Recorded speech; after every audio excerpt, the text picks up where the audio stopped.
Bonjour à tous, aujourd'hui je reçois Jean-Jacques Boussingault, président du Parc naturel régional du Gâtinais français. Bonjour. Bonjour. Alors avec la crise sanitaire, les producteurs locaux ont parfois eu du mal à joindre les deux bouts. Pour autant, les circuits courts et la production locale ont été mis au centre de nombreuses préoccupations. Au sein du Parc naturel régional du Gâtinais français, vous portez et soutenez des projets autour de la relocalisation et de l'alimentation. Quels sont les objectifs autour de cette relocalisation de l'alimentation ? Eh bien, si vous voulez, avec le Covid, on s'est aperçu qu'il y avait une demande plus forte pour les produits locaux.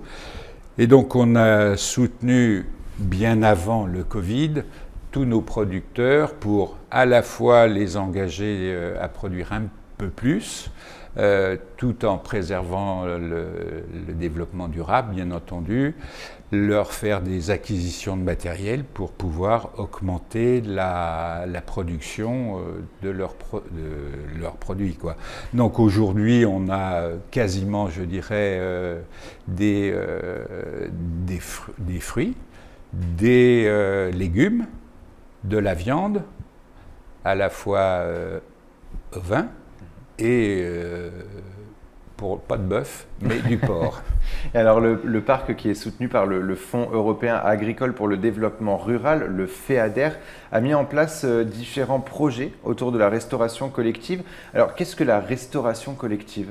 Alors la restauration collective, c'est celle, on commence par les écoles, c'est traditionnel. Vous avez les hôpitaux, vous avez les EHPAD.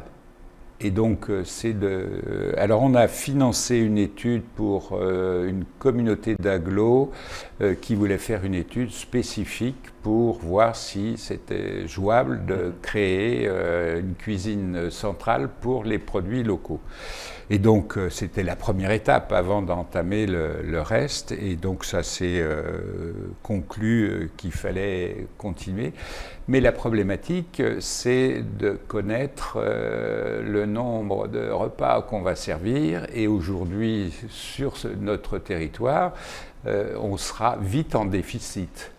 C'est-à-dire qu'on ne pourra pas alimenter l'ensemble des restaurants collectifs pour...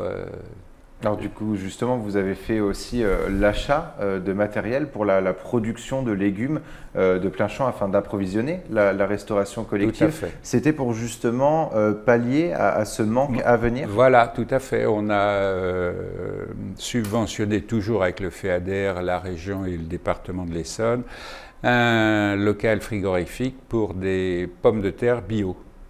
Et donc, ça permet de stocker et de pouvoir les utiliser au fur et à mesure des besoins. Est-ce que vous avez défini des objectifs autour de la production de légumes par an ? Est-ce que vous avez... Non, nous, on ne se substitue pas aux collectivités telles que le département, parce que le département, comme celui de Seine-et-Marne et celui d'Essonne, ont mis en place des réflexions sur ces sujets-là.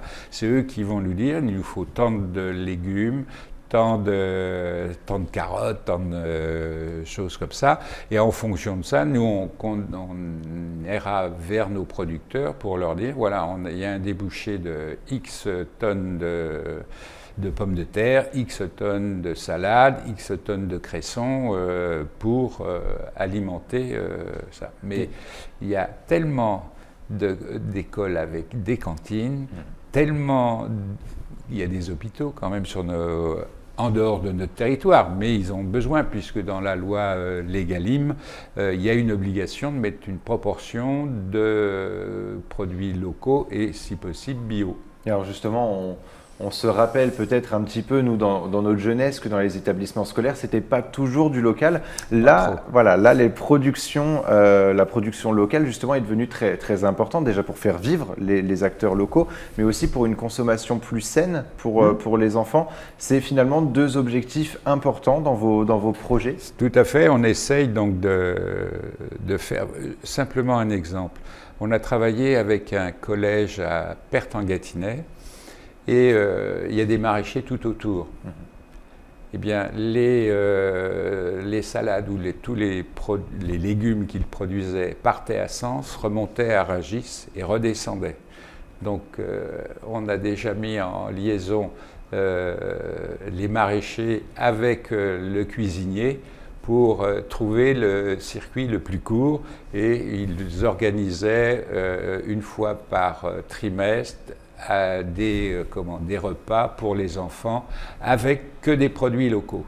Alors vous faites également de la sensibilisation dans les établissements scolaires justement. Tout à fait. Pour une alimentation plus saine et durable. Est-ce que les jeunes sont en général réceptifs à ce genre de sujet? Oui, les enfants sont jeunes, et puis ça peut être, une fois qu'ils ont bien compris les choses, ils vont dire à leur maman ou leur papa, dis donc, ça serait bien si on achetait telle chose chez monsieur untel qui se trouve à 3 km. Oui, parce que la sensibilisation des enfants, ok, mais la sensibilisation des adultes, c'est encore mieux. C'est mieux aussi, c'est eux qui achètent.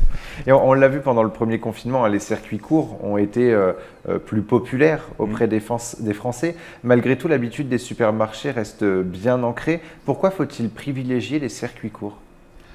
Déjà, il y a une meilleure qualité, qu'on le veuille ou non, même si certains disent qu'ils vendent les meilleurs produits, bien entendu.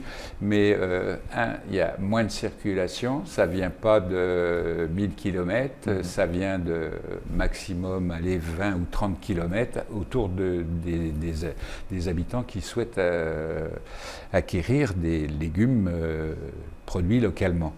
Et on voit pendant cette période-là de Covid des gens qui ne faisaient pas le tour des producteurs. Parce qu'eux aussi, vous parliez comment ça s'organise, tout ça. Nous avons donc réuni tous ces producteurs, les hébergeurs et tout ça. Et on leur a dit, vous connaissez pas, vous allez vous apprendre à vous connaître, et vous pourrez, puisque vous avez des points de vente à la ferme, vous pourrez échanger vos produits pour que le collègue vous les vende et vous rétribue.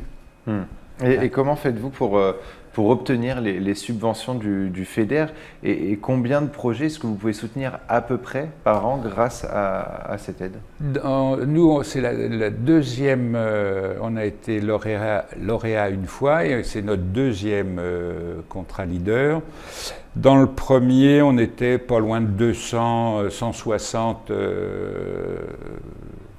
actions que nous avons réalisées. Et là, on arrive à la fin et on est grosso modo dans les 160, 180. Donc, c'est important justement d'avoir ces subventions du FEDER. Oui, pour, je dirais, si on n'avait pas ça, il y aurait les vignes dont on parlait dans la précédente émission, nous ne les aurions pas. Donc oui, voilà, ça reste toujours important de les avoir, d'être soutenus justement par des fonds européens. Pour pouvoir démarrer une filière. Bon, avant que le vin arrive, il faudra, entre le jour où on plante la vigne et le jour où on récolte le raisin, il faut minimum 5 à 7 ans. Et avec un engagement environnemental aussi, qui n'est pas du tout négligeable. Voilà. Beaucoup pensent qu'acheter son produit, un produit directement chez le producteur, ça revient plus cher. Est-ce que c'est une information vraie ou fausse ? Je dirais qu'elle est fausse, parce que je vais vous faire une comparaison.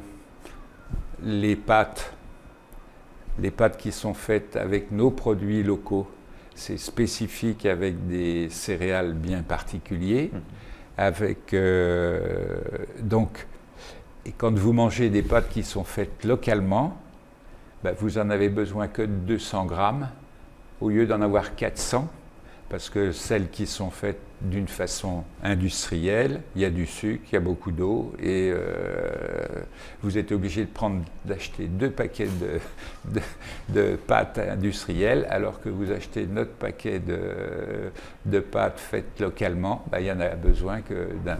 Et alors, rapidement, quels sont les objectifs et missions du parc naturel régional du Gâtinais français ? Alors, c'est d'agir pour la préservation donc des richesses du territoire, mettre la solidarité et l'environnement au cœur de notre développement. Vous allez me... Et puis, comment la solidarité, bien entendu, est mobilisée pour un projet qui est partagé par l'ensemble des habitants et innovant, bien entendu, puisque c'est aussi un rôle des parcs de faire de l'innovation. Merci beaucoup, Jean-Jacques Boussingault. Je rappelle que vous êtes président du Parc naturel régional du Gâtinais français. Et pour revoir ou réécouter cette émission, rendez-vous sur notre site et application Radio Sensation.